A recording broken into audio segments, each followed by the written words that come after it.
بسم اللہ الرحمن الرحیم وَلَقَدْ يَسَّرْنَا الْقُرْآنَ لِلذِّكْرِ فَهَلْ مِن مُدَّكِرٍ۔ السلام علیکم ورحمۃ اللہ۔ الحمدللہ وکفیٰ وسلام علی عبادہ الذین اصطفیٰ۔ اعوذ باللہ من الشیطان الرجیم، بسم اللہ الرحمن الرحیم۔ یا ایہا الذین آمنوا اوفوا بالعقود احلت لکم بہیمۃ الانعام الا ما یتلی علیکم غیر محل الصید وانتم حرم ان اللہ یحکم ما یرید۔ سورہ مائدہ کا آغاز آج ہو رہا ہے۔ سورہ مائدہ مدنی سورت ہے اور اس کا نام بھی اس کے علامت کے طور پر کہ جس میں مائدہ کا ذکر اس صورت میں آیا ہے اسی سے یہ نام اس کا ماخوذ ہے۔ یہ صورت ایک رائے تو یہ ہے کہ یہ 6 ہجری کے بعد یا آخر میں 6 ہجری کے آخر میں یا 7 ہجری کے آغاز میں نازل ہوئی ہے، صلح حدیبیہ کے بعد، اس لیے کہ اس کے مضامین میں آغاز ہی میں جو بات سامنے آتی ہے اس میں اللہ تعالیٰ نے بیت اللہ کے حج اور عمرے کے حوالے سے کچھ آداب اس میں بتائے ہیں، تو اس خیال سے اس بات کو سمجھا گیا، اور دیگر کچھ اور علامات ہیں جو بتا رہی ہیں کہ یہ اس دور کے اندر نازل ہوئی ہے۔ اسی کے ساتھ ساتھ بعض لوگوں کا خیال یہ ہے، خاص مفتی شفیع صاحب نے معارف القرآن میں اس کو لکھا ہے کہ یہ 10 ہجری میں نازل ہوئی ہے، اور گویا اسے وہ ان کے دانش میں یہ آخری صورتوں میں ہے، یعنی جو بڑی صورتیں ہیں احکامی صورتیں ان کے اندر یہ آخری صورت ہے، اور اس کے بعد جو آیات نازل ہوئی ہیں وہ اکا دکا آیات ہیں جو ترغیب و ترہیب کے لیے ہیں، تو یہ بھی ایک رائے ہے۔ بہرحال اس کے اندر جو چیزیں مسلمانوں کو بتائی گئی ہیں اس میں اللہ رب العالمین نے ایک تو انہی آداب کا ذکر کیا ہے کہ اب جو عمرہ کرنا تھا اگر اس کو اسی دور سے سمجھا جائے کہ جب مسلمانوں نے عمرۃ القضاء ادا کیا ہے، یعنی جب وہ گئے تھے 1400 مسلمانوں کے ساتھ نبی کرم صلی اللہ علیہ وسلم ذی قعدہ 6 ہجری کے لیے اندر آپ عمرہ کرنے کے لیے گئے تھے۔ اس کا تذکرہ سورہ فتح میں ہمارے سامنے آئے گا۔ آپ نے خواب دیکھا تھا، نبی کا خواب چونکہ وحی کی شکل ہوتا ہے لہٰذا آپ اس کے حکم کی تعمیل میں آپ نے مکے جانے کی تیاری کی، آپ عمرہ کرنے کے لیے جانا چاہتے تھے، تو جب آپ وہاں پہنچے تو آپ کو عمرہ کرنے نہیں دیا گیا اور پابند کر دیا گیا، اور پھر بہرحال صلح ہوئی، اور اس صلح میں یہ بات طے ہوئی کہ اس سال واپس جائیں، آئندہ سال جو ہے آپ عمرہ کرنے کے لیے آ سکتے ہیں۔ تو اسی موقع پر یہ آیات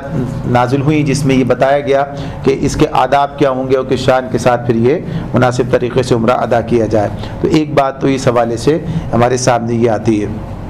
دوسری طرف یہ وہ زمانہ بھی ہے، چاہے صلح حدیبیہ کے بعد کا زمانہ کہیں چاہے اس کا آخری زمانہ ہے، ان دونوں حالتوں کے اندر کیفیت یہ ہے کہ مسلمان اب اس کیفیت میں باقی نہیں رہے، یعنی غزوہ احد کے بعد جو صورتحال پیدا ہوئی تھی اور جو زخم مسلمانوں کو غزوہ احد کے اندر لگا تھا وہ ان کی ہمتیں توڑنے کے بجائے ان کے عزم کے لیے ایک اور گویا کہیے کہ تازیانہ ثابت ہوا، اور یہ زیادہ قوت کے ساتھ اور زیادہ جذبے کے ساتھ جو ہے یہ اپنے کام کے لیے اٹھے، اور 3 سال کی مدت میں نقشہ بدل کر رہ گیا۔ یعنی غزوہ خندق بھی اس عرصے کے اندر ہو چکی ہے، تو غزوہ خندق میں بھی مشرکین کی ناکامی نے گویا کہ یہ ان کی ہمتیں بالکل پست کر دی تھیں، اور اب صورت یہ تھی کہ مدینے کے 150 200 میل تک مخالف قبیلوں کا کوئی زور نہیں تھا، یعنی وہ زور ٹوٹ چکا تھا۔ یہودیوں کا معاملہ جو تھا، یہود کا خطرہ ہر وقت منڈلاتا رہتا تھا، وہ خطرہ بھی ختم ہو گیا تھا، اور یہودیوں کی یعنی خیبر بھی فتح ہو گیا تھا، اور یہودیوں کی تمام طاقت جو ہے ختم ہو چکی تھی۔ جہاں کہیں یہودی موجود بھی تھے تو اب ایک بات گزار کی حیثیت سے وہ موجود تھے۔ تو اب گویا کہیے کہ مسلمان جو ہیں صرف ان کی حیثیت یہ نہیں رہ گئی کہ کمزور ہیں اور اس صورتحال ہے، بلکہ یہ اسلام جب عقیدہ و مسلک یہ نہیں بلکہ ایک ریاست بھی بن گیا ہے، اور ریاستی قوانین جو ہیں وہ پوری طرح سے قائم ہیں اور پوری طرح سے ان پر عمل درآمد ہو رہا ہے، اور وہ تہذیب اور تمدن پوری طرح سے اب گویا کہیے کہ سامنے آ گیا ہے۔ تو اس کے حوالے سے اللہ رب العالمین نے یہ ہدایات مزید اس کے اندر عطا فرمائی ہیں، اور اس میں بھی تمدنی احکامات بھی دیے ہیں اور دیگر احکامات کے ساتھ ساتھ، یعنی اب اس کے اندر جو گویا کہیے کہ احکامات آ رہے ہیں وہ تدریج کے ساتھ ساتھ اب اختتامی طور پر ہیں، یعنی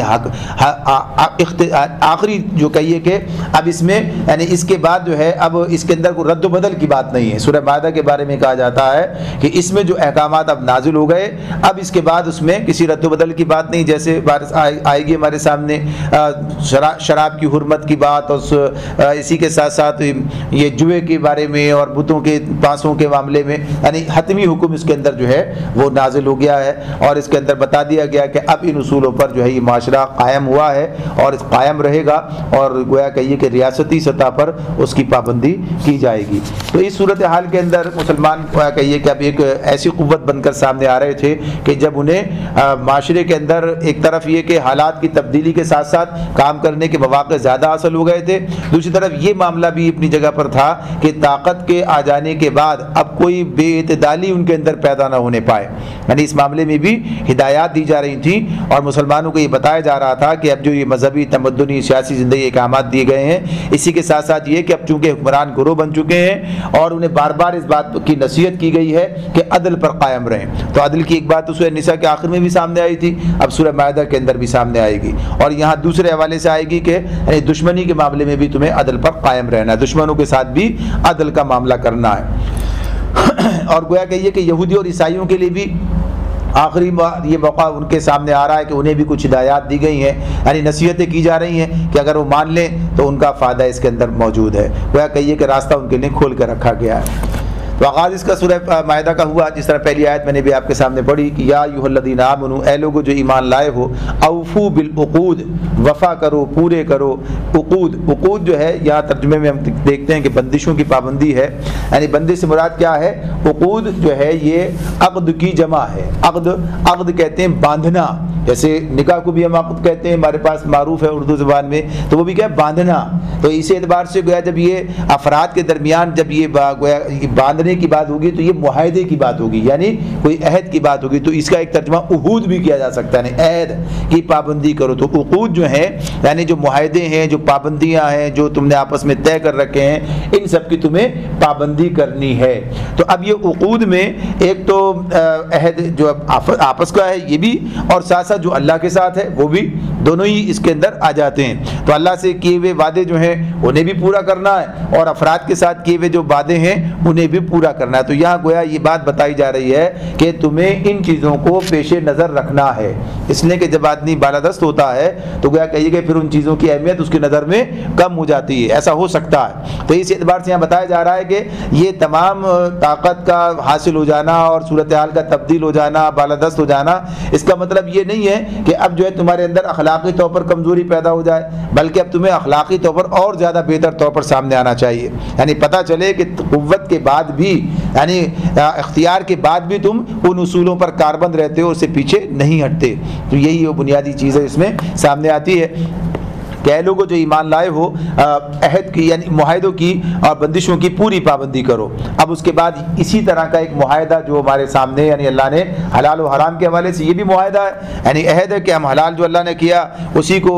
کہیے کہ استعمال کریں گے، جو حرام کیا اس سے مجتنب رہیں گے۔ تو یہاں پر اللہ اسی کے قاعدے کی بات بیان کر رہے ہیں، احلت لکم بہیمۃ الانعام، تمہارے لیے مویشی قسم کے سب جانور جو ہیں وہ حلال کر دیے گئے۔ انعام جو ہیں یہ مویشی ہیں، اور بہیمہ کا جو لفظ آتا ہے یہ ہر چرنے والے چوپائے کے لیے ہوتا ہے۔ تو اب اس میں ہر چرنے والا چوپائے کے ساتھ کیا کہا؟ مویشی کی قسم کے، یعنی اس اعتبار سے بات ہو جائے گی۔ اس کی سورۃ الانعام میں 8 اللہ نے بنائے ہیں، یعنی 2 بھیڑ کی قسم سے، 2 اونٹ کی قسم سے، اس طرح سے 8 مویشیوں کا ذکر وہاں پر کیا ہے۔ تو یہاں پر اس کو گویا کہیے کہ وسعت اس کے اندر حاصل ہو گئی ہے کہ مویشی کی قسم کے جانور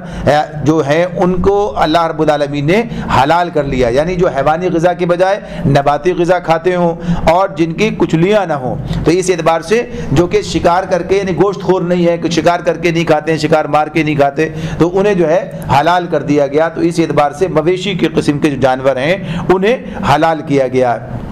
تو نبی اکرم صلی اللہ علیہ وآلہ وسلم نے اس حوالے سے یہ بات بتا دی ہے کہ جو درندے ہیں انہیں حرام کیا کہ ظاہر مویشیوں کی تعریف میں نہیں آتے، اور اسی طرح سے وہ پرندے بھی جو کہ ناخن والے ہوتے ہیں اور اس اعتبار سے ان کا جو ہے شکار کر کے جو کھاتے ہیں، تو جن کے پنجے ہوتے ہیں یعنی ناخن سے مراد کے پنجے ہوتے ہیں اور دوسرے جانوروں کا شکار کر کے کھاتے ہیں یا مردار خور ہوتے ہیں، ان پرندوں کو بھی حرام کیا۔ نبی اکرم صلی اللہ علیہ وسلم نے اس کے بارے میں بتایا کہ یہ بھی اس کے اندر داخل ہیں، اور اس حوالے سے متعدد صحابہ سے یہ روایات منقول ہیں۔ تو یہاں پر یہ بتایا گیا کہ تمہارے لیے مویشی قسم کے سب جانور حلال کیے گئے ہیں سوائے ان کے جو آگے چل کر تم کو بتائے جائیں گے، الا ما یتلا علیکم، یعنی جو آگے سامنے ہمارے آئیں گے۔ اور پھر ساتھ ساتھ یہ بتایا کہ غیر محل الصید وانتم حرم، لیکن احرام کی حالت میں شکار کو اپنے لیے حلال نہ کر لو، یعنی احرام کی حالت میں شکار کرنا منع ہے، تو حلال جانوروں کا شکار کرنا بھی منع ہے، تو اس اعتبار سے یہ بات جو ہے بتا دی ہے۔ اور پھر کیا کہا، ان اللہ یحکم ما یرید، بے شک اللہ چاہتا ہے جو چاہتا ہے حکم دیتا ہے، یعنی یہ اختیار اللہ رب العالمین کا ہے، حلال و حرام کے پیمانے مقرر کرنا یہ اللہ تعالیٰ کا اختیار ہے، اور اللہ چونکہ حاکم مطلق ہے، جو چاہے حکم دے، بندوں کو اس کے احکام میں چوں چرا کا کوئی حق نہیں ہے، اگرچہ یہ بات اپنی جگہ کہ اس کے تمام احکامات جو ہیں حکمت و مصلحت پر مبنی ہوتے ہیں، لیکن بندے کا معاملہ کیا ہے کہ وہ اس کے اندر یہ نہیں دیکھتا کہ اس کی حکمت و مصلحت سامنے آئے گی تب جو ہے وہ میں اس پر عمل کروں گا، بلکہ اس کا معاملہ کیا ہے کہ جب اس پر یہ بات ثابت ہو جائے، سامنے آ جائے کہ اللہ کا حکم یہ ہے، تو پھر اسے اس حکم کی تعمیل کرنی ہے۔ یعنی اشیاء کی حرمت و حلت کے لیے اللہ یعنی جو مالک اس کا ہے اس کی اجازت و عدم اجازت کے سوا اور کوئی اس کی بنیاد نہیں ہے، یعنی یہ بات جو ہے اس اعتبار سے کہ بھائی اس کے اندر یہ خرابی ہے، اس کے اندر یہ خامی ہے، اس کے اندر یہ خوبی ہے، اس لیے اس کو کیا جا رہا ہے، بلکہ ہمارے لیے بات کیا ہے کہ اللہ رب العالمین کا حکم جو ہے وہ اصل چیز ہے، اور اس کی بنیاد پر جو ہے پھر یہ حلال و حرام کے پیمانے بنے اور ہم اسے قبول کرتے ہیں۔ حالانکہ پھر وہی بات کہ اللہ کا کوئی حکم جو مصلحت سے خالی نہیں ہے، اب یہ مصلحت سمجھ میں آئے یا نہ آئے تو اس کی بات کچھ اور پھر انشاءاللہ آگے سامنے آئے گی تو اس پر بات کریں گے۔ تو فرمایا یا ایھا الذین آمنوا لا تحلوا شعائر اللہ ولا الشہر الحرام ولا الشہر الحرام ولا الہدی ولا القلائد ولا آمین البیت الحرام یبتغون فضلا من ربهم ورضوانا وَإِذَا حَلَلْتُمْ فَاصْطَادُوا وَلَا يَجْرِمَنَّكُمْ شَنَآنُ قَوْمٍ أَن صَدُّوكُمْ عَنِ الْمَسْجِدِ الْحَرَامِ أَن تَعْتَدُوا وَتَعَاوَنُوا عَلَى الْبِرِّ وَالتَّقْوَى وَلَا تَعَاوَنُوا عَلَى الْإِثْمِ وَالْعُدْوَانِ وَاتَّقُوا اللَّهَ إِنَّ اللَّهَ شَدِيدُ الْعِقَابِ۔ اللہ تعالیٰ فرماتے ہیں کہ اے لوگو جو ایمان لائے ہو، اہل ایمان سے پھر دوبارہ بات ہو رہی ہے کہ لا تحلوا شعائر اللہ، اللہ کے جو شاعر اللہ ہیں یعنی خدا پرستی کی جو نشانیاں ہیں انہیں بے حرمت نہ کرو، یعنی انہیں جو ہے یعنی حلال نہ کر لو، گویا کہیے کہ ان کے اوپر کوئی ایسا کام نہ کرو کہ جن کی پابندی ہے ان پابندیوں کو قبول کرو، تو اس اعتبار سے کہا کہ انہیں بے حرمت نہ کرو۔ تو شاعر اللہ کی بات کیا ہے، پہلی بات یہ سامنے رہے کہ شاعر کسے کہتے ہیں، شاعر شاعرہ، شاعرہ یہ شاعر جو ہے یہ گویا علامت ہے، نشانی ہے، جیسے کہا کہ خدا پرستی کی نشانیاں۔ تو اس معاملے میں یہ بات ہمارے سامنے رہنی چاہیے کہ تمام جو نظام ہیں بشمول کسی ریاست کے بھی وہ اپنی نمائندگی کے اعتبار سے کچھ چیزوں کو اپنی علامت قرار دیتے ہیں، یعنی ان کی علامت کے طور پر وہ سامنے آتے ہیں، جیسے ملک کی علامت جھنڈا ہوتا ہے، جھنڈا جو ہے اب گویا کہ جھنڈا جہاں موجود ہے تو گویا اس ملک کی نمائندگی موجود ہے، اور اس جھنڈے کی بے حرمتی کا مطلب یہ ہوگا کہ کوئی آدمی اس ملک کے ساتھ جو ہے اس کی مذمت کرنا چاہتا ہے تو اس جھنڈے کی بے حرمتی کر رہا ہوتا ہے، یعنی اس اعتبار اس کا یہ مطلب ہوتا ہے۔ تو شاعر کے اعتبار سے اس کا علامت ہے، اس کا نشان ہے کہ اس سے اس ملک کی طرف نسبت ہے، اس بنیاد پر آپ دیکھتے ہیں جب یہ کبھی ملکوں کی مذمت کر رہے ہوتے ہیں، احتجاج ہو رہے ہوتے ہیں تو اس میں یہ کام بھی سامنے آتا ہے۔ تو اس اعتبار سے یہ جو اللہ رب العالمین کی جو طرف کہیے کہ متوجہ کرنے والی علامات ہیں یا نشانیاں ہیں، یا یوں کہیے کہ جن چیزوں کو اللہ سے تعلق قائم جن کا ہو گیا، اللہ سے تعلق کی بنیاد پر وہ محترم قرار پائیں، جیسے ابھی پیچھے ہم نے پڑھا تھا سورہ بقرہ میں ان الصفا والمروہ من شعائر اللہ، صفا اور مروہ جو ہیں اللہ کی نشانیاں ہیں، شاعر اللہ میں شامل ہیں۔ تو شاعر اللہ صفا اور مروہ کیا ہیں؟ ویسے تو دو پہاڑیاں ہیں لیکن انہیں جو نسبت حاصل ہو گئی اس تاریخ سے نسبت حاصل ہو گئی، ابراہیم علیہ السلام کے حوالے سے حاجرہ نے جو صحیح کی اس کے لیے، اور پھر اللہ رب العالمین نے اسے قبول فرما کر اسے گویا کہیے کہ یہاں پر اس عمل کا حصہ بنا دیا، تو یہ شاعر اللہ کے اندر شامل ہو گئی۔ تو اسی طرح سے جتنے بھی شاعر ہیں جو چیزیں اللہ کی طرف متوجہ کرنے والی ہیں تو گویا کہیے کہ وہ سب شاعر اللہ کے اندر شامل ہیں۔ تو اسی طرح دیگر مذاہب کے معاملے میں بھی ہم دیکھیں گے ان کا بھی اسی طرح سے آتا ہے، جیسے گرجا اور قربان گاہ ہے یہ، اور سلیب اور یہ ہے، یہ مسیحیت کے معاملات ہیں، ان کے شاعر ہیں۔ اسی طرح سے اور دیگر یہ دیکھیں گے ہم سکھوں کو دیکھیں گے وہ چوٹی رکھنا اور اسی اعتبار سے جو ہے ان کا کیس جسے کہتے ہیں اس کو اختیار کرنا، زنار، یہ سب چیزیں اب یہ برہمن اور ان سب کے ساتھ جو ہے یہ لگی ہوئی ہوتی ہیں۔ تو یہ تمام ادیان یا مذاہب جو ہیں اپنی اپنی کچھ علامات رکھتے ہیں، تو وہ ان علامات پر اصرار کرتے ہیں کہ ان کا احترام کیا جائے، اور ان کا عدم احترام یا ان کو کہیے کہ ان کو کی توہین کرنا اس مذہب کی توہین کرنے کے مترادف ہوتا ہے۔ تو یہاں بھی اللہ رب العالمین نے یہ بات کی کہ ان جو اللہ نے علامات بنائے کیے ہیں، جیسے مسجد ہے، قربانی ہے، نماز، یہ سب بھی شاعر کے اندر شامل ہیں، اگر ان کی توہین کی جائے گی تو گویا کہ اس اللہ کے دین کی توہین کے مترادف ہوگا۔ اب یہاں جس تناظر میں یہ بات ہو رہی ہے کہ اہل ایمان سے کہا جا رہا ہے تم یہ نہ کرو، تو اہل ایمان کیسے ہی کام کریں گے؟ تو بنیادی طور پر اس کے تناظر میں وہی بات ہے کہ جب مسلمان عمرہ کرنے کے لیے گئے اور انہیں عمرہ نہیں کرنے دیا گیا تو اب ظاہر سی بات ہے کہ یہ ایک اشتعال اس کے نتیجے میں پیدا ہوتا ہے یا رد عمل پیدا ہوتا ہے۔ وہ رد عمل اس انداز کا بھی ہو سکتا تھا کہ جب یہ جو انہیں جانے نہیں دیا، راستہ روک لیا ان کا، تو اب یہ جو مسلمان ہیں مدینے میں جس جگہ موجود ہیں تو یہاں سے بھی گزرگاہ ہے بہت سے لوگوں کی، کوئی گزر کر یہاں سے حرم کی طرف جاتے ہیں، بیت اللہ کی طرف جاتے ہیں، تو اگر یہ بھی یہ رکاوٹ ڈالنی شروع کر دیں اور یہ بھی ان کے راستے میں مزاحم ہو جائیں تو گویا کہیے کہ یہ کام ان کے پاس اس کا گویا کہ اختیار حاصل تھا۔ تو یہاں بتایا جا رہا ہے کہ نہیں، تمہیں یہ کام نہیں کرنا ہے۔ اگر کوئی بیت اللہ کی طرف جا رہا ہے، گو کہ معاملات اسی اعتبار سے بھی ہیں کہ ابھی تو یہ سارے کام جو کر رہے ہیں وہ بالکل دین کے مطابق تو نہیں ہے، بہت سارے بگاڑ اس کے اندر موجود ہے، بہت ساری خرابیاں اس کے اندر موجود ہیں، لیکن اس کے باوجود بھی یہ بات ہے کہ چونکہ یہ دین کے والے سے یا بیت اللہ جو اللہ کا گھر ہے، واقعی اللہ کا گھر ہے، اور اس لیے جو اللہ کے قربانی کرنے کے لیے جو جانور لے کے جا رہے ہیں ان پر دست درازی نہ کرو، اس کی تفصیل یہ آگے آ رہی ہے سامنے اسی طرح سے۔ تو اس سے لیے بتا دیا گیا کہ ان کی ضد میں ایسا کوئی معاملہ نہ ہونے پائے۔ تو اللہ نے ان چیزوں کو بیان بھی کیا، فرمایا کہ خدا پرستی کی نشانیوں کو بے حرمت نہ کرو، نہ حرام مہینوں میں سے کسی کو حلال کر لو، نہ قربانی کے جانوروں پر دست درازی کرو، نہ ان جانوروں پر ہاتھ ڈالو جن کی گردنوں میں نظر خداوندی کی علامت کے طور پر پٹے پڑے ہوئے ہیں۔ یعنی یہ قلادہ پٹا ڈال دیتے تھے جو علامت ہوتی تھی کہ یہ جانور قربانی کے لیے مخصوص ہے اور یہ بیت اللہ کی طرف لے جایا جا رہا ہے، یعنی تاکہ اسے کوئی لوٹے نہیں، کوئی یعنی اس کی علامت کے طور پر موجود ہوتا تھا۔ تو اس نے کہا کہ جس میں یہ علامت ہو اسے نہ چھیڑو، نہ ان لوگوں کے چھیڑو جو اپنے رب کے فضل اور اس کی خوشنودی کی تلاش میں مکان محترم یعنی بیت اللہ کی طرف جا رہے ہوں۔ اس اعتبار سے یہ بات جو ہے یہاں پر بیان کی گئی۔ اب یہ اس میں خدا پرستی کی نشانیاں یہ بات بتائی اس کے، ٹھیک ہے دشمن جو ہیں تمہارے، اگر وہ بھی جب یہ کام کر رہے ہیں اس وقت انہیں نہ چھیڑو،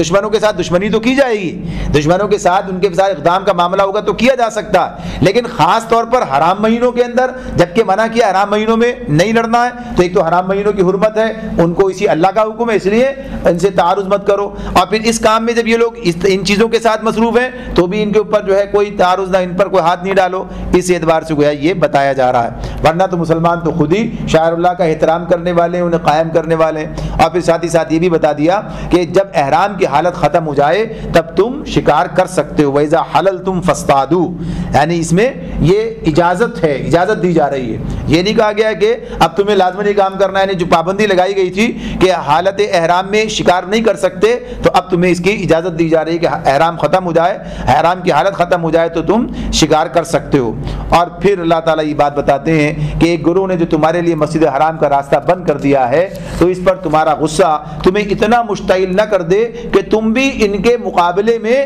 ناروا زیادتیاں کرنے لگو، یعنی یہ بات کہ یہ جو تمہارے ساتھ زیادتی ہوئی ہے تو اس کے جواب میں تمہیں زیادتی نہیں کرنی ہے، یعنی اس زیادتی کا جواب زیادتی نہیں بلکہ کیا ہے جو تمہارا یعنی صحیح طریقہ ہے، عدل ہے، جس کی بات آگے آ رہی ہے کہ اس پر تمہیں قائم رہنا چاہیے، تمہیں اس کے مقابلے میں غلطی کا کام جو ہے کسی نے زیادتی کی گناہ کیا ہے تو تم بھی گناہ کرو، یعنی یہ جو راستے سے روک دینا، عمرہ نہ کرنے دینا ایک گناہ کا معاملہ تھا، یعنی تم دوسروں کو راستے مزاحم ہو جاؤ تو یہ بھی گناہ ہو جائے گا تمہاری طرف سے بھی، تو تمہیں ان کے مقابلے میں ناروا زیادتیاں کرنے کی اجازت نہیں ہے۔ اور پھر یہاں وہ بین الاقوامی بات اللہ نے یعنی ہر اعتبار سے وہ اصول بیان کر دیا ہے جو پوری دنیا کے حوالے سے اللہ نے یہاں پر بیان کیا، وَتَعَاوَنُوا عَلَى الْبِرِّ وَالتَّقْوَى، یعنی یہ جو اصول اللہ تعالیٰ نے اسلام کے مسلمانوں کو دیا ہے اور اسلام کی گویا یہ ایک شناخت ہے، وہ ایک علامت ہے کہ وہ یہ کہتا ہے کہ بر اور تقوی، نیکی اور بھلائی کے کاموں میں ہر ایک سے تعاون کیا جا سکتا ہے، یعنی اس معاملے میں اسلام جو کہ نیکی اور بھلائی کے ساتھ ہمدردی رکھتا ہے یا محبت رکھتا ہے یا انہیں پھیلانا چاہتا ہے، انہیں قائم کرنا چاہتا ہے، تو وہ یہ نہیں دیکھتا کہ یہ نیکی ان کے ہاتھ سے نہیں ہونی چاہیے، ان کے ہاتھ سے ہوگی تو ٹھیک ہے، ان کے ہاتھ سے ہوگی تو نہیں مانیں گے ہم اس کو، ایسا نہیں ہے، بلکہ انہیں جو دلچسپی ہے، جو محبت ہے، جو ان کا تعلق ہے وہ نیکی کے ساتھ ہے، جو بر اور تقوی کے ساتھ ہے۔ تو اب یہ بر اور تقوی کے کاموں میں جو بھی آگے بڑھے گا اور جہاں ضرورت پڑے گی اہل ایمان اس کے ساتھ تعاون کرنے کے لیے آمادہ و تیار رہیں گے۔ تو یہاں پر یہ ایک بات جو ہمارے سامنے رکھ دی گئی کہ تعاونوا علی البر والتقوی۔ ہم دیکھتے ہیں کہ دنیا کا جو نظام چل رہا ہے اس میں کوئی اکیلا آدمی کچھ بھی نہیں کر سکتا، یعنی ایک آدمی کا معاملہ نہیں ہے، یعنی جو سسٹم ہمارے پاس ہے، کوئی بھی کام آپ دیکھ لیں، ہر کام کے اندر تعاون درکار ہے، یعنی کچھ لوگوں کے ساتھ مل کر ہی وہ کام ہوتا ہے۔ بہت معمولی سے کام ہوں گے جو آپ اکیلے تنہا کر لیں، ورنہ تو معاملات اسی اعتبار سے ہیں کہ چھوٹے سے چھوٹی چیز کو لے کر بڑے سے بڑے معاملے کے اندر چلے جائیں، ہر جگہ تعاون درکار ہے۔ یعنی آپ دیکھیں کہ اگر جو کھانا ہم کھاتے ہیں اس کھانے کو فراہم کرنے کے لیے کتنے لوگوں کا تعاون ہمیں درکار ہوتا ہے۔ حالانکہ ہم تو سوچتے ہیں پیسے دیے جا کر سامان لے کر آ گئے، کھا لیا اپنا، پیسے ہماری جیب میں ہوں گے تو مسئلہ ہی کوئی نہیں ہے۔ لیکن یہ اگر تمام چیزیں اس سے پیچھے جو فراہم کرنے کے حوالے سے سارے کام ہوئے ہیں، اگر یہ کام نہ کیے جاتے تو پیسے کیا کر لیتے؟ یعنی پیسے تو کچھ بھی نہیں کر سکتے جب تک یہ چیزیں موجود نہ اس طرح سے۔ تو لوگوں نے یہ کام کیا ہے اور اس طریقے سے اس تمام چیزیں فراہم کی ہیں۔ زراعت کرنے والے زراعت کر رہے ہیں، ٹرانسپورٹیشن والے یعنی جو لاد کے لانا ہے، جو دکان پر لے کے آئے، یعنی دسیوں قسم کی چیزیں اس کے اندر ہمارے سامنے آئیں گی۔ تو لوگ یہ سب مل کے اپنا اپنا کام کرتے ہیں اور بالآخر ایک کام انجام پاتا ہے۔ اب اس معاملے میں جو چیز ہمارے سامنے آتی ہے یعنی اسے کہ تعاون کرو نیکی و بھلائی کے کاموں میں۔ اب دیکھیے اسی میں اب یہ مباح کام ہے، جیسے گندم کی فراہمی ہے، مباح کام ہے۔ اگر یہ کام لوگ نہ کریں، لوگ گندم نہ اگائیں اور لوگ گندم لے کر بازار میں نہ آئیں اور دکان تک نہ پہنچے اور آپ تک نہ آئے، ظاہر کام نہیں ہوگا۔ لیکن اگر اس معاملے میں کہا جائے کہ شراب کا کام کوئی کرنے لگے، یعنی شراب بھی لے کر آئے اور شراب بھی بنائے اور شراب بھی دکانوں پر رکھی جائے اور شراب بھی بیچی جائے، اب یہ کس کام میں تعاون ہو جائے گا؟ یہ اسم اور عدوان کے کام میں تعاون ہو جائے گا، یہ ظلم اور زیادتی گناہ کے کام میں۔ تو یہ اسلام اس کی اجازت نہیں دیتا، یعنی اسلام اس معاملے میں کہتا ہے یہ تو بدی کے کام میں تعاون ہو گیا، اس کے تو کام کرنا ہی نہیں ہے۔ تو اس اعتبار اسی لیے کہا کہ شراب کی جیسی بات آئے گی، ابھی صورت میں ہمارے سامنے آ جائے گی جس میں یہ بات آ جائے گی سامنے کہ نبی کرم صلی اللہ علیہ وسلم نے صرف شراب پینے والے کی مذمت نہیں کی، اس پر لعنت نہیں کی ہے، بلکہ شراب بنانے والے پر بھی کی ہے، شراب بیچنے والے پر بھی کی ہے، شراب لاد کے لانے والے پر بھی کی ہے، یعنی جتنے بھی لوگ اس سے متعلق ہو سکتے ہیں وہ سب کے سب اس کے اندر ہیں اس معاملے میں۔ تو اس طرح سے یہ تو گویا اس طرف اس میں ولا تعاونوا کی فہرست میں جا رہی ہے بات، لیکن پہلی بات جو ہے تقویٰ کی کہ ہم اس معاملے میں یہ دیکھیں کہ کون سا کام جو ہے تقویٰ کا کام ہے، کون سا نیکی کا کام ہے، کون سے کام مباح ہیں جن کے اندر تعاون کیا جا سکتا ہے۔ اگر سب لوگ یہ دیکھنے لگیں، یعنی کوئی بھی کام کرنے سے پہلے دیکھیں یہ کام گناہ کا تو نہیں ہے، یعنی تعاون کرنے میں اس بات کو سامنے رکھیں اور جہاں کہیں یہ بات سامنے آئے تعاون کرنے کے لیے تیار ہوں۔ آج تو ہم یہ دیکھتے ہیں حالات کی خرابی اپنی جگہ پر ہے، لیکن جہاں حالات کی خرابی نہ بھی ہو وہاں بھی صورتحال یہ پیدا ہو گئی ہے کہ لوگوں نے ایک دوسرے کے ساتھ تعاون کرنے کے معاملے میں وہ کہیے کہ اغماز یعنی برتا یعنی کنارہ کر لیا ہے اور تیار نہیں ہوتے ہیں۔ کوئی صحیح بات کرنے کے لیے کھڑے ہو، بہت کم لوگ آپ کو اس کے لیے تعاون کرنے والے ملیں گے، یعنی یہ بھی اور بھی جتنے بھی کام ہو سکتے ہیں تو آپ کے سامنے اس کی کیفیت آئے گی۔ تو ایک مسلمان کی ذمہ داری ہے یہ کہ نیکی و بھلائی کے کام میں تعاون جہاں پر اس سے مانگا جائے اسے وہ تعاون کرنا چاہیے، اگر اس کے بس میں ہے یعنی اس کی استطاعت میں ہے تو اسے کام کرنا چاہیے۔ تو بہرحال یہ چیز جو ہمارے سامنے آتی ہے اگر اس پر عمل درآمد شروع ہو جائے، یعنی سب لوگ اس کی ذمہ داری کو محسوس کریں تو بہت سے کام جو ہونے سے رکے ہوئے ہیں وہ ہو جائیں گے، یعنی نیکی کے کام بھلائی کے کام ہو جائیں گے، بہت سارے کام انجام پا سکتے ہیں۔ اب آپ دیکھیے کسی کو تعلیم دینے کا معاملہ ہے، اب اس کے اندر کتنی ضرورت اس کے پیدا ہوگی، کتنے لوگ اس کے لیے معاون بن سکتے ہیں، کس طرح سے یہ کام ہو سکتا ہے۔ ابھی آج ہی یہ بات سامنے آئی ایک اداریے کی صورت میں جس میں یہ بات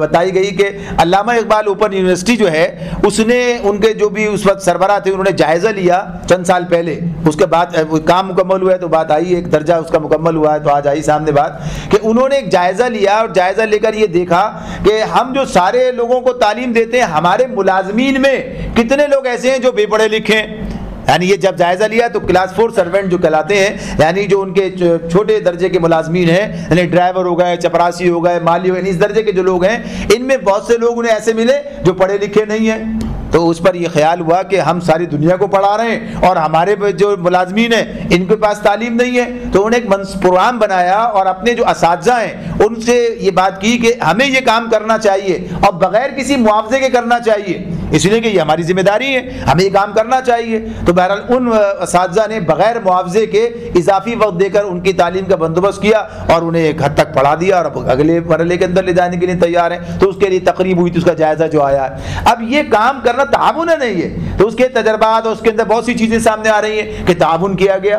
تو ایسی بہت سارے معاملات کے اندر آپ مشورہ دے کر, ویسے تھوڑی سی حوصلہ افزائی کر کے, کچھ حصہ ڈال کر تعاون کر سکتے ہیں. تو یہ ایک بہت بڑا معاملہ ہے یہ, یعنی اس کو اپنے سامنے رکھنا چاہیے کہ ہم نیکی و بھلائی کے کاموں میں تعاون کرنے والے بن جائیں.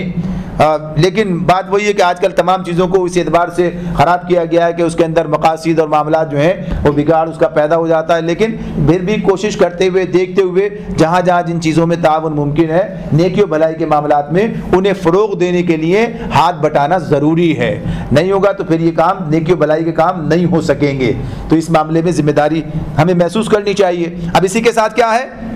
ولا تعاونوا علی الاسم والعدوان, گناہ اور بدی کے کاموں میں, یہ جو ہے زیادتی کے کاموں میں تعاون نہ کرو.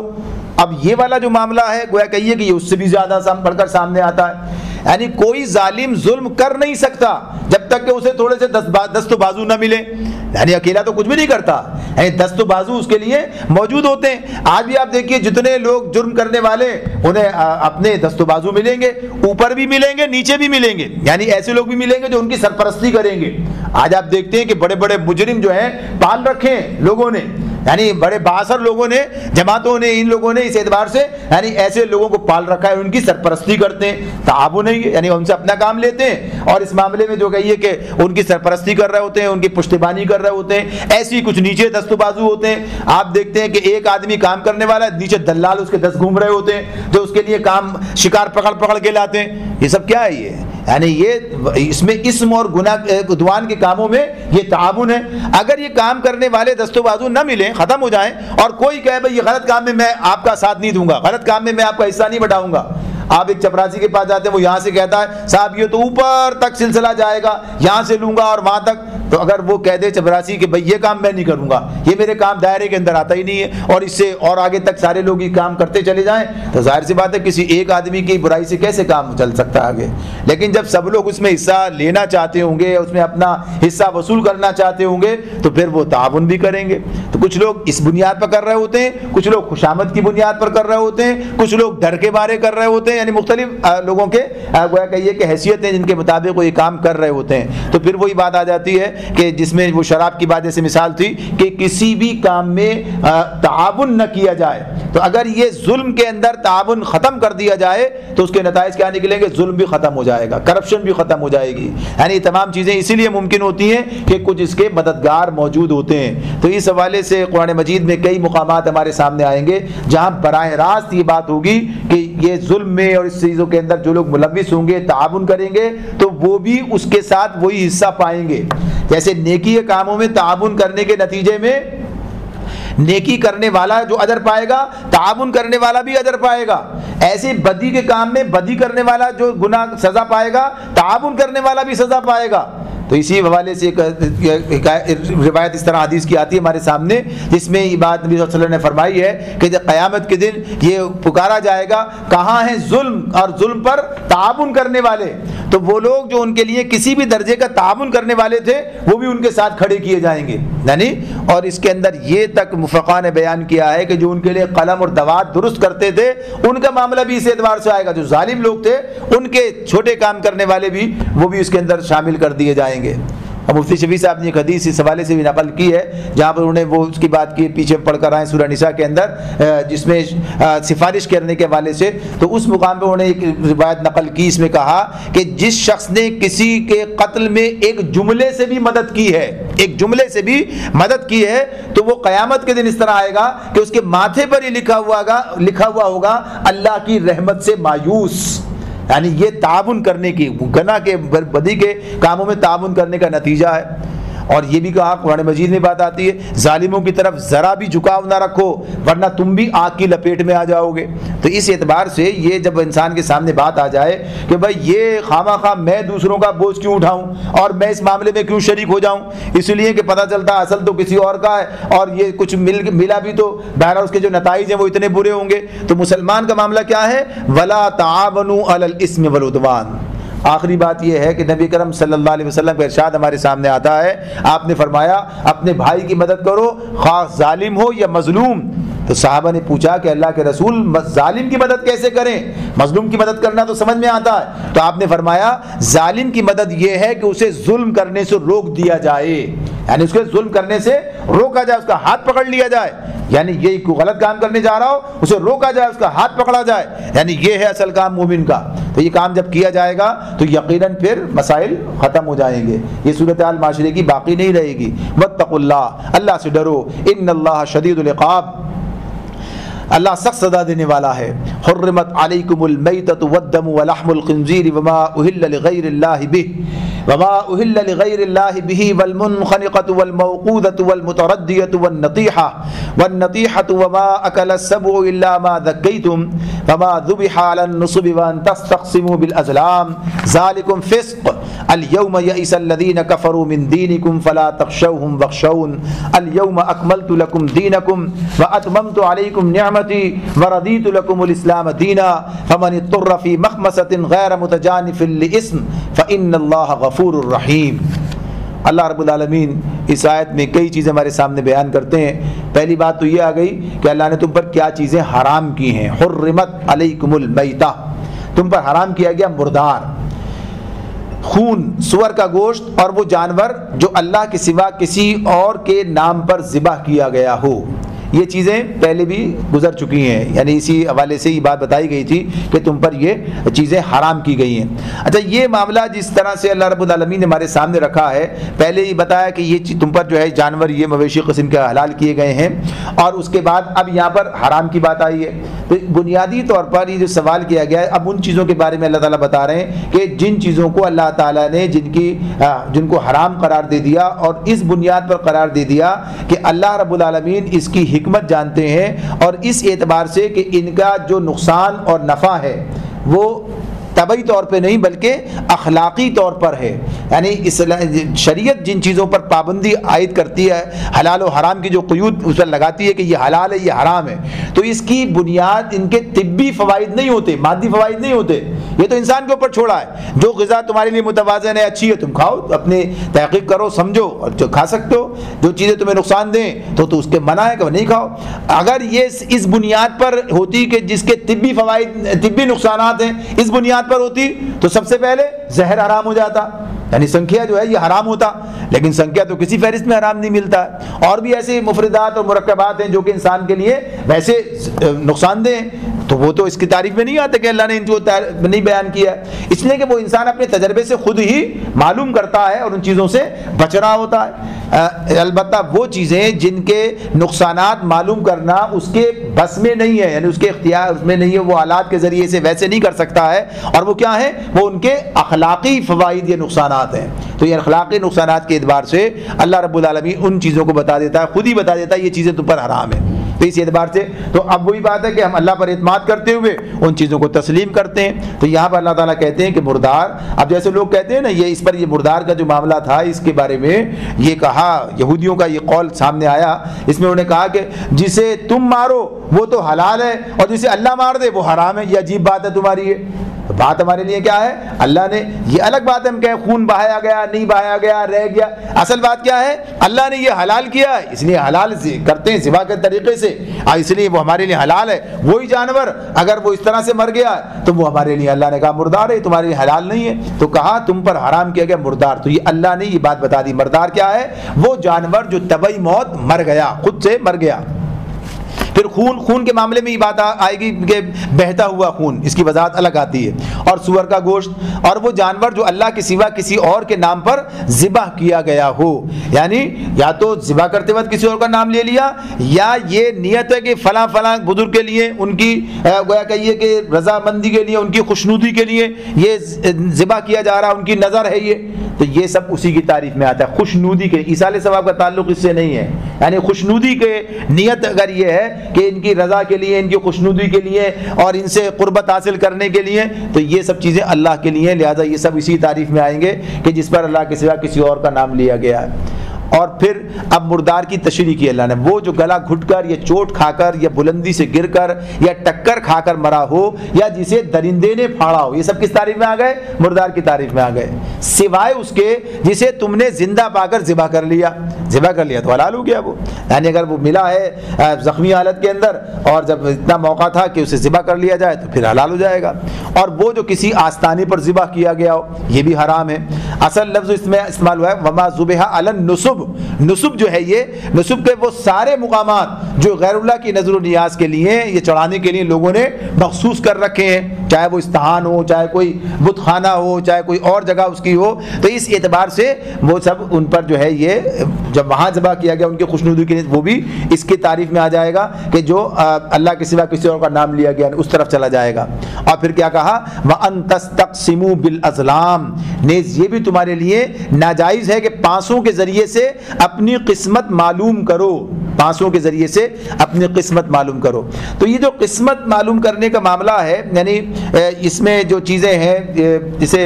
آج کے زمانے میں دیکھا جائے تو جو چیزیں ہمارے سامنے آتی ہیں، یعنی مشرکانہ فال گیری، جو فال نکالنا ہے، جیسے وہاں پر ان کے زمانے میں جو چیز تھی وہ یہ کہ انہوں نے حبل جو ان کا بت تھا بیت اللہ کے اندر رکھا تھا، انہوں نے اس حبل دیوتا کو اس کام کے لیے مخصوص کر رکھا تھا، وہاں پر اس کے پاس 7 تیر یا کچھ اور زائد کم و بیش وہاں رکھے ہوتے تھے۔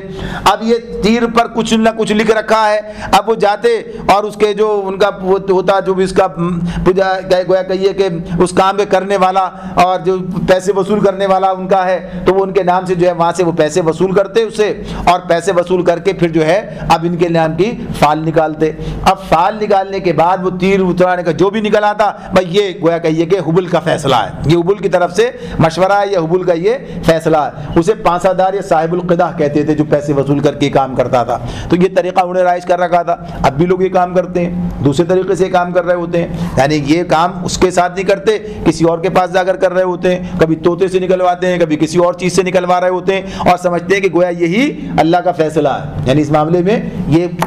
کہیے کہ خرابی پیدا ہوتی ہے۔ پھر توہم پرستانہ فال کی، یہ توہمات کی بات ہوگی، یہ طوطے ووطے کی جو بات آتی ہے یہ توہم پرستی کی بات ہے کہ یعنی مختلف قسم کے شگون لینا، شگون کے ذریعے سے اب یہ کام اس طریقے سے ہو گیا، اس کا مطلب یہ ہے کہ اب یہ کام کرنا مناسب نہیں ہے، یہ شگون ایسا مل گیا اس کا مطلب ہے کہ یہی وقت ہے اس مناسب اس کام کو کرنے کا۔ تو اس میں تمام وہ چیزیں جس طرح سے شگون لیے جاتے ہیں یہ تمام یہ توہم پرستانہ فالگیری یہ اسی کے اندر آ جائے گی، اس کی بھی ممانعت ہے۔ ایسے ہی جو لوگ غیب کی خبریں معلوم کرنے کی کوششیں کرتے ہیں، یعنی مختلف علوم کے اعتبار سے، اب دیکھیں جو کہتے ہیں بعض لوگ کہتے ہیں یہ علوم ہیں، یہ علوم ہے، رمل فجر یہ جو آپ کا نجوم ہے جفر ہے ان کے بارے میں، تو یہ اس حیثیت سے علوم نہیں ہے۔ بعض چیزوں کا حساب کتاب تو ہو سکتا ہے، جیسے اب یہ حساب کتاب ہے کہ صاحب یہ سورج جو ہے کب غروب ہوتا ہے ہمیں سارا حساب لگا کے بنا رکھا ہے، اسی طرح سے یہ کب جو ہے چاند گرہن ہوگا سورج گرہن ہوگا، یہ سب چیزیں کیا ہیں؟ یہ حسابات کی بات ہیں، لیکن غیب کی خبریں نہیں ہیں یہ تو وہ سارا نظام اس کو سمجھ لیا ہے تو اس حساب سے باتیں ہیں۔ یہ غیب کی خبر تو وہ ہے کہ جس کے بارے میں اللہ رب العالمین نے ہمیں بتایا کہ انسان کل کیا کرے گا، کیا کمائے گا، کیا اس کی کمائی ہوگی، اس کے ساتھ کیا معاملہ کیا جائے گا، یعنی جو غیب کی تعریف میں آتا ہے تو یہ کوئی بتا نہیں سکتا، اس لیے کہ اللہ پیچھے پڑھ کر آئے نا بھی وَعِندَهُ مَفَاتِحُ الْغَيْبِ لَا يَعْلَمُهَا إِلَّا هُوَ، تو کوئی بھی علم ایسا نہیں ہے جو اس طرح کی خبریں دے سکے، تو اگر ایسا کام کرتا ہے کوئی جاتا ہے تو یہ بھی اسی کی تعریف میں آ جائے گا۔ اور جوئے کی قسم کے وہ سارے کھیل، یعنی جن کو کھیل کہا جائے یا جوا کہا جائے، جوا بھی کھیلنا ہی ہوتا ہے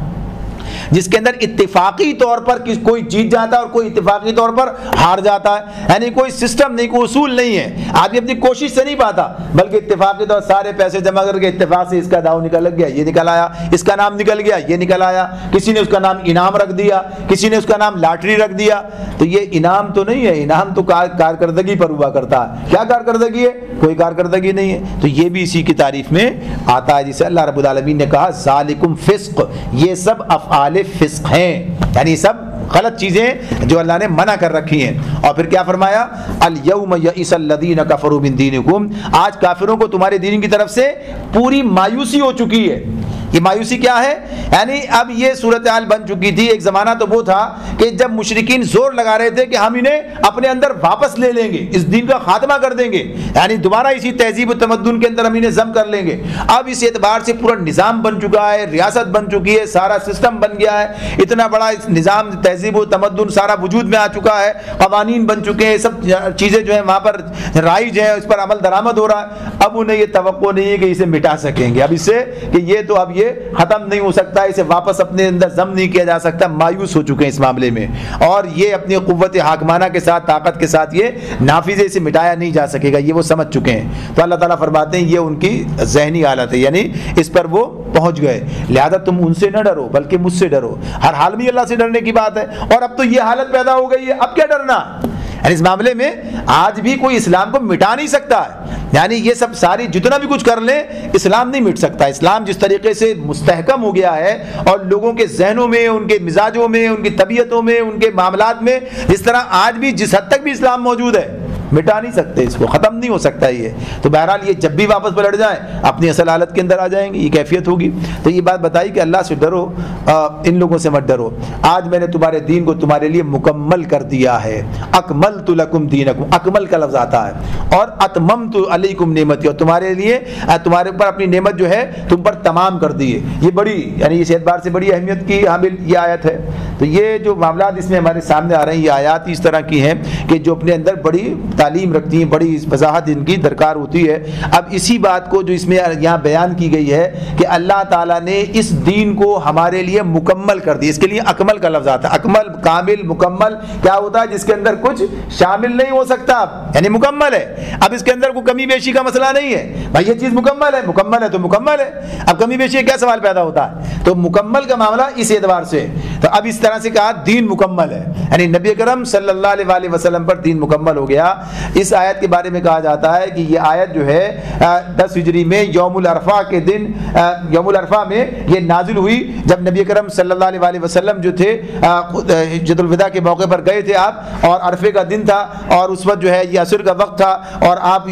اس میں مصروف تھے وقوف عرفات کے اندر, اور اس وقت اللہ تعالیٰ کی طرف سے یہ آیت نازل ہوئی. آج کے دن, آج یہ دن, تو یہ وہ دن تھا جس نے اللہ تعالیٰ نے اس کو مکمل کر دیا, اور گویا کہیے کہ تمام احکامات جو آنے تھے وہ آ چکے. تو اسی آیت کے بعد یہ بات ہوتی ہے, اسی کی بنیاد پر یہ کہا جاتا ہے کہ اس کے بعد کوئی احکامی آیت نازل نہیں ہوئی. ترغیب و ترہیب کے حوالے سے کچھ آیات جو ہیں وہ نازل ہوئی ہیں. تو اگر یہ 6-7 ہجری میں نازل ہوئی تو گویا یہ آیت بعد میں نازل ہوئی, اور اس کے اندر لا کر یہاں پر لگا دی گئی, جیسے مختلف آیات مختلف مقامات پر لا کے لگائی گئی ہیں. تو یہاں پر یہ بات گویا کہیے کہ یہ اتنا بڑا معاملہ ہے. یہودیوں نے کہا حضرت عمر رضی اللہ تعالیٰ عنہ سے ایک موقع پر کہ آپ کے پاس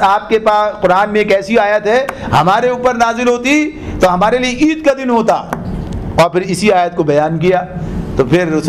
عمر رضی اللہ تعالیٰ نے کہا کہ ہاں ہم اس آیت کو بھی جانتے ہیں اور اس موقع کو بھی جانتے ہیں جب یہ نازل ہوئی, یعنی گویا وہ مسلمانوں کے لیے بھی عید ہی کا دن ہے. یعنی اس اعتبار سے گویا یہ اتنی بڑی نعمت کا معاملہ, اتنے بڑے تکمیل کا معاملہ ہے جسے ہم سمجھتے ہی نہیں ہے. یعنی تمام جتنے بھی ادوار گزرے ہیں وہاں اکمل کا معاملہ نہیں تھا. اکمل تو اب ہوا ہے جا کے, جب آخری رسول آ گیا, آخری شریعت آ گئی, اب مکمل. اب اس کے اندر کچھ نہیں ہے, کوئی کام اس کے اندر, اس میں اضافے کمی کا معاملہ نہیں ہے. یہ دین ہمارے پاس ہے, لیکن ہم اس دین سے غافل ہیں, ہم اس کی قدر ہی محسوس نہیں کرتے کیا ہے. اور اتممت علیکم نعمتی, یعنی نعمت تمام کر دی, یعنی اب اس کے بعد کسی اور چیز کی حاجت باقی نہیں,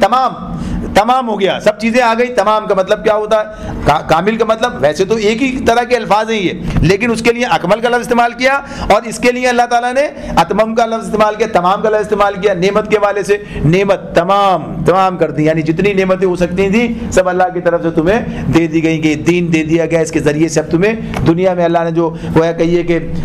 یہ دنیاوی طور پر بھی جو ترقی عطا کی اور جو فتوحات عطا کی, سب چیزیں اس کے اندر داخل ہیں. تو یہ اتممت علیکم نعمتی ورضیت لکم الاسلام دینا, اور اللہ اس پر راضی ہو گیا کہ تمہارے لیے اسلام کو تمہارے دین کی حیثیت سے قبول کر لیا. تو اس اعتبار سے اس میں جو 3 چیزیں ہمارے سامنے آتی ہیں بڑی اہمیت کی حامل ہیں, اگر انسان اس کو سمجھے. آج یہ کتنی بد نصیبی کی بات ہے کہ خود مسلمان اپنے دین سے واقف نہیں ہے, اس نعمت کا ادراک نہیں ہے, اور اللہ کے دین اسلام پر راضی نہیں ہے پوری طرح, بس اسی پر, یہی ہمارے لیے کافی ہے, ہمیں کچھ اور چاہیے ہی نہیں ہے, کوئی اور نظام ہمارے لیے کوئی ضرورت ہی نہیں ہے ہمیں، فرضیت اللہ اس پر راضی ہو گیا تو اللہ راضی ہو گیا، لیکن یہ بندے کو کیا ہو گیا ہے کہ یہ اس معاملے میں کہ ہاں کہے کہ بس ہم اس پر راضی ہیں، یہی ہمارا دین ہے، یہی ہمارا نظام ہے، یہی ہمارے لیے سب کچھ ہے۔ تو اللہ تعالیٰ کہتے ہیں